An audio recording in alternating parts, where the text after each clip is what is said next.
All right, welcome to the fourth and final game of the evening. Up this time is Tinker Racers. Tinker Racers is a survival racing party game. Drive mini RC cars through tracks built around the house with common everyday items.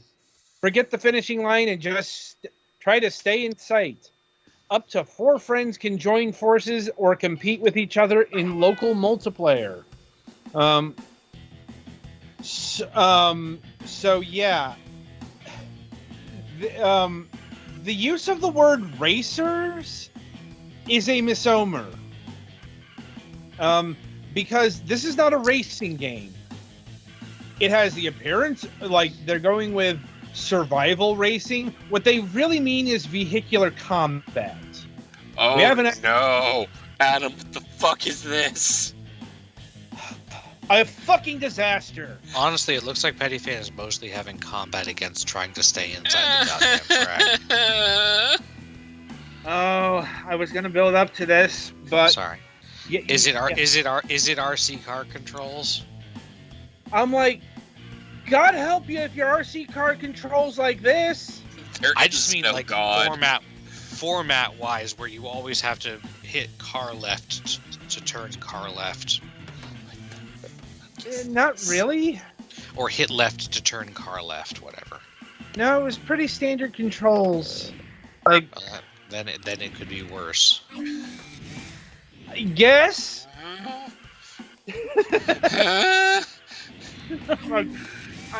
Patty's anguished pain screams are telling the story pretty well, honestly.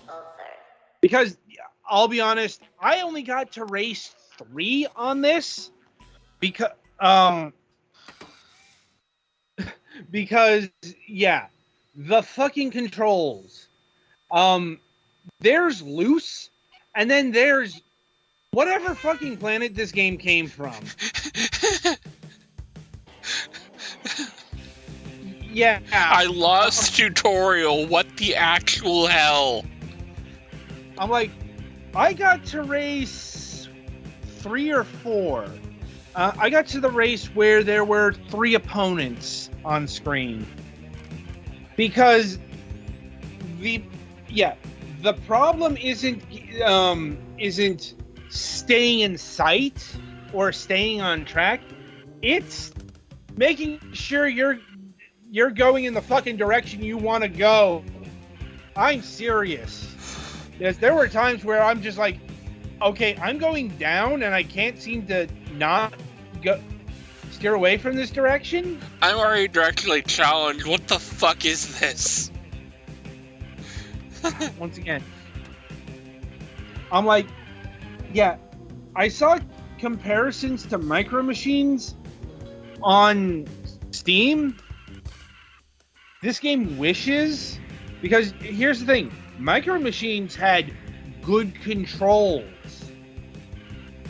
Are we talking about a Micro Machines computer game, or are we talking about like literal? There was a Micro Machines game on the Genesis, Super Nintendo that was actually pretty decent. Okay. Yeah, there's actually been several Micro Machines games from Code that were put out by Codemasters. They were typically pretty good. This game is a hot mess, and it doesn't look it. Honestly, the actual graphics are pretty basic. Yeah, it looks mostly fine, aside from the fact that Petty Fan is having visible difficulty in controlling his definitely a toy car. I don't want to be here. I don't blame you. I had to, I was glad to put the game down. Because, yeah, here's the thing. The game controls best with as minimal input as possible. I guess it's kind of nice that, the enemy will just lose by itself eventually, as long as you don't die sooner. That's a strategy that works when there's 1 or maybe 2. Oh, yeah, when there's more people, that's harder. I'm just saying it's not like one of those games where, no, the AI is perfect. Yeah, the AI wasn't much of a problem. It's the controls. That's really oh my god, that break. Ooh, no. Yeah, I'm like, it's less a break and more a suggestion. On this one, it's a full-on dead stop. I'm like, yeah. It's like, Oh no. What kind of war crimes have happened here? I think you've become acquainted with that. Like, this is a track that didn't even have obstacles on it. I mean, aside from all the rocks. that Yeah, are, but like blocks, whatever. I'm like, they're not obstacles like you'll find on later tracks where They're not hard obstacles. Yes, they are relatively soft obstacles. where I literally hit them and I had no way of getting unstuck. Like,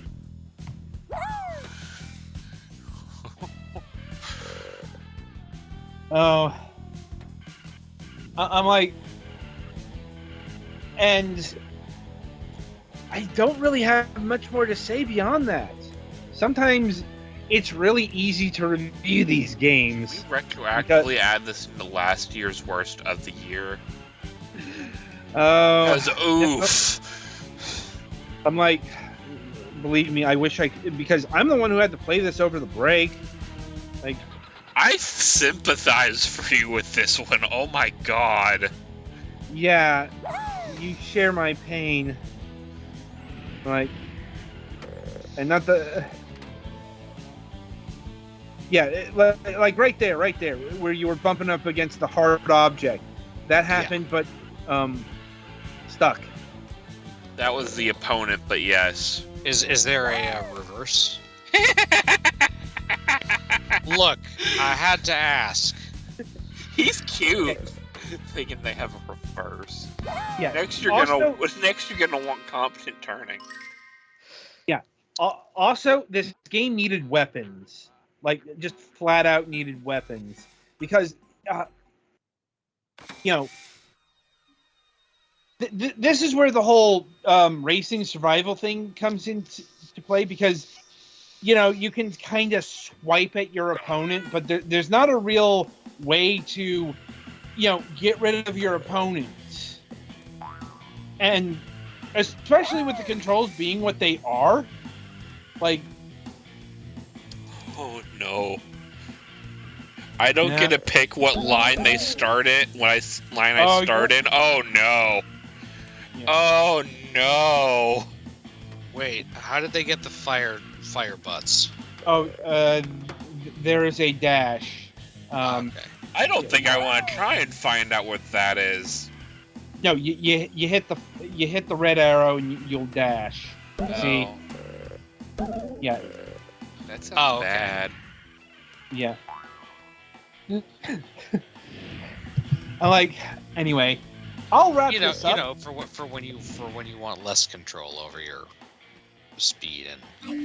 It's not that bad. That particular thing, it doesn't result in less control. It's just it's the same shitty control. Only with fire. Yeah. Anyway, pricing. The game usually clocks in at $4.99. It's on sale for $169. Supporters edition is there's soundtrack. The music was okay, but nothing special. Petty, were you able to play the music for this one here? Should it be playing?